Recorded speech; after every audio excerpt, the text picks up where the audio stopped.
అబ్బబ్బా ఉండండమ్మా, నీకే చెప్పేది నెట్టకండి. ఏమ్మా చూస్తే నెల నిండినట్టున్నాయి. అబ్బే ఇదేమిదో నెలే, నిండడానికి ఇంకో నెల టైం ఉంది. నా ఉద్దేశం నీకు నెలెప్పుడు నిండుతాయని కాదు, అంత పొట్టేసుకుని కుస్తీ పోటీ లాంటి ఈ క్యూలో నిలబడి సినిమా చూడడం అవసరం. చెప్తే వింటేగా ఇంట్లో గోల్ గోల్ చేసి ఈ అమ్మగోళ సినిమాకి తీసుకొచ్చింది. గట్టి మీకు పెట్టాలి. వెళ్ళం కష్టపడుతుంటే చూస్తూ ఊరుకోకపోతే ఆ టికెట్లు ఏవో మీరు తీసుకురావచ్చు. నీకేమో బాగా చెప్తావు, ఒకసారి అటు చూడు, కాలు పెడితే వేలు కూడా మిగలుతావు. ట్రై చేస్తే దీన్ని బొట్టిపోతుంది తప్ప నీకేం పోదు.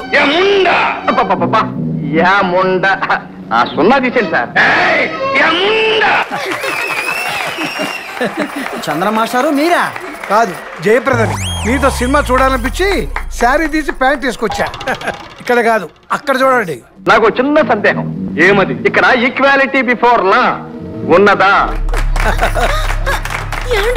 నొప్పులండి. అన్నగారు సినిమా చూస్తుంటే అంతేనే కొట్టి కొట్టి చేతులు ఎప్పుడతాయి. ఆ నొప్పులు కాదండి.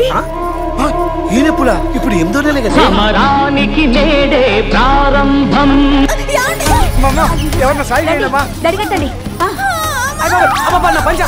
వాడికి లోపలేం లేదే. మీకుంటే ఏం లాభం? నాకు ఎలాగో ఏ నొప్పులు భాగ్యం లేదు. ముందు నోరు మూసుకొని బయటికి వెళ్ళండి.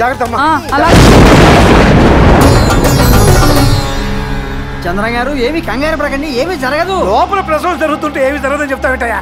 ఎవడయ్యా నువ్వు? నేనండి, మీ పక్కింట్లో ఉండే సుబ్రహ్మణ్యాన్ని.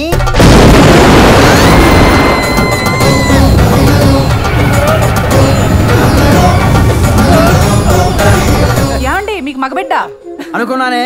నువ్వు వాడెవరితో పంచి లాగినప్పుడే శకునం వదిలింది. మగపిల్లాడే పుడతాడు అనుకున్నానండి. బిడ్డేంటి ఉడుకు పలుకు లేకుండా ఉన్నాడు? అబ్బే ఏం లేదండి, అడ్వాన్స్ ఎంట్రీ కదా, ఎర్త్ మీద బెర్త్ కన్ఫర్మ్ అయిందని ఇంకా తెలిసి ఉండదు. ఒక నిమిషం నేను చెప్తానండి. ఇక మీకంతా ఉచ్చదశే.